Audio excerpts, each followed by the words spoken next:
Assalamualaikum warahmatullahi wabarakatuh. Perkenalkan, saya Amelia, NIM C01171514. Di video ini saya akan melakukan penatalaksanaan dislokasi dan fraktur ekstremitas bawah. Alat dan bahan yang diperlukan itu ada 3 jumlah spalak atau kayu. Yang keras dan lurus ini dipakai nanti untuk fiksasi anggota gerak pada ekstremitas bawah sehingga tidak terjadi pembengkokan. Kemudian di sini ada elastis perban yang berukuran 6 inci dan berukuran 4 inci yang nanti kita pakai untuk bungkus tungkai bawah atau ekstremitas bawahnya. Kemudian di sini ada perban. Nah, perban ini seperti ini kita gunakan sebagai padding untuk tonjolan tulang yang ada pada ekstremitas bawah atau tungkai bawah. Prinsip penanganan reduksi ini tidak boleh dilakukan jika belum ada konfirmasi bahwa tidak ada fraktur atau dislokasi yang terjadi. Konfirmasi ini harus dilakukan dengan meminta pemeriksaan radiologi atau X-ray seperti contoh kasus berikut ini. Tapi sebelumnya saya akan mencuci tangan terlebih dahulu.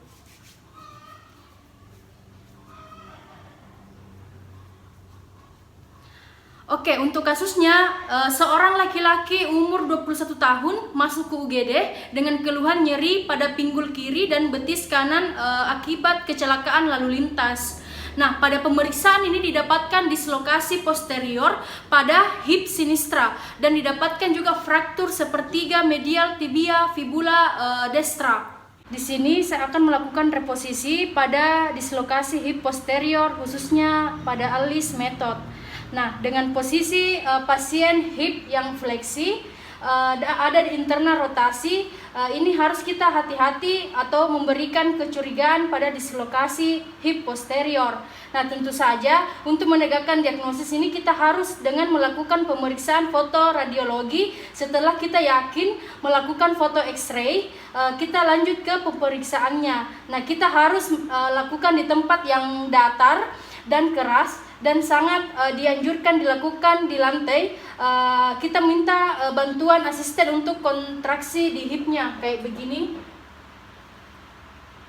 Nah, kemudian kita akan lakukan traksi, kita tarik inline position ke atas sampai kurang lebih 90 derajat dan sambil kita traksi kita turun sekitar 70 derajat dan dilakukan gerakan rotasi pada hip dan dibantu juga dengan tekanan pada asisten. Nah, sampai terdengar bunyi klang. Nah, setelah itu kita lakukan traksi dan inline position. Selanjutnya di sini saya akan melakukan Stimson gravity technique. Nah, jadi pasien ini dengan posisi kita baringkan di posisi yang keras. Ini contohnya meja. Kemudian kita minta penolong untuk memfiksasi hipnya di pinggul pasien seperti ini. Nah, kemudian pada tungkai yang kiri pasien kita gerakkan atau kita posisikan kurang lebih 90 derajat. Kemudian kita berikan tekanan ke bawah seperti ini. Nah, biasanya dalam posisi tersedasi pasien juga sudah di bawah kesadaran otot, sudah lemas. Ini akan masuk sendiri ke dalam, kita cukup dengan sedikit penekanan saja dia akan kembali sendiri. Nah, untuk kasus di mana penolong ini adalah orang kecil, kita mereposisi dengan menaikkan lutut kita ke sini kayak begini. Nah, kemudian kita tekan ke bawah seperti itu. Jika sudah melakukan reposisi ini, jangan lupa melakukan beberapa hal. Yang pertama itu kita harus mengevaluasi neurovaskular post reposisi, harus dilakukan X-ray pelvis untuk menilai hasil reduksi. Jika reduksi ini tidak berhasil, maka harus dipikirkan untuk dilakukan reduksi secara terbuka atau operasi. Nah, berikut contoh foto post reduksi yang baik. Selanjutnya di sini saya akan melakukan pemasangan spalak. Nah, pertama kita akan siapkan alat dan bahannya terlebih dahulu. Nah, kemudian kita lakukan reposisi dengan kita membuat tarikan inline position, tarikan traksi sesuai garis anatomis, sambil kita melakukan pemeriksaan untuk memeriksa arteri dorsalisnya, pedisnya, dan yakin semuanya intak. Nah, pertama kita akan taruh spalak di bawah dulu.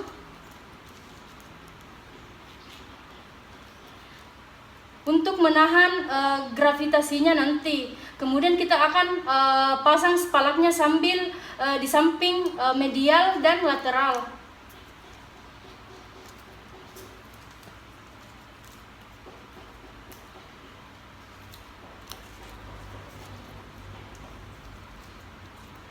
Pada tungkai bawah. Nah, yang harus diingat karena kasusnya ini fraktur sepertiga medial tibia fibula destra, jadi kita harus mengamankan daerah sendi. Dan jangan lupa kita padding dengan perban pada tonjolan tulang supaya tidak lecet.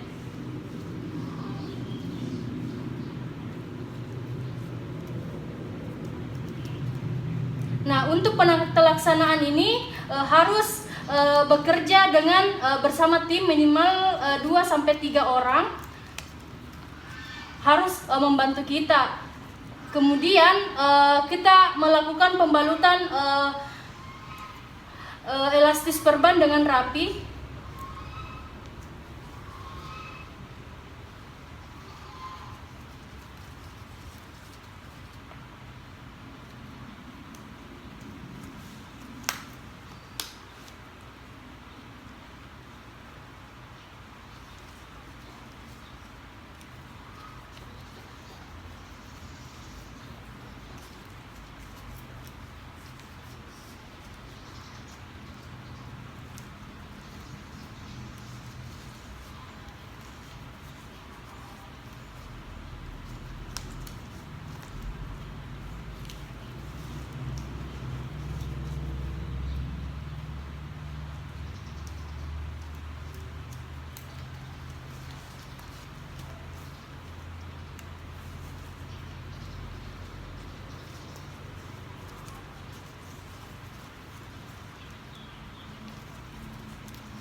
Kemudian kita posisikan kembali dan jangan lupa kita cek kembali arteri dorsalisnya, dorsalis pedisnya. Bila semuanya intak berarti aman. Nah, setelah itu saya akan membuka handscoon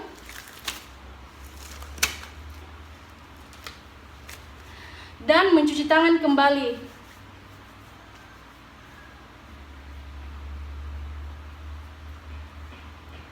Untuk pos reduksi penanganan fraktur, yang pertama harus kita awasi itu InVD setelah pemasangan spalak. Kemudian diimobilisasi harus dilakukan selama kurang lebih 12 minggu. Kemudian pemeriksaan X-ray anterior, posterior, dan lateral penting untuk menilai hasil reduksi yang telah kita lakukan. Cukup sekian video dari saya tentang penanganan dislokasi dan fraktur ekstremitas bawah. Lebih dan kurangnya mohon dimaafkan. Wassalamualaikum warahmatullahi wabarakatuh.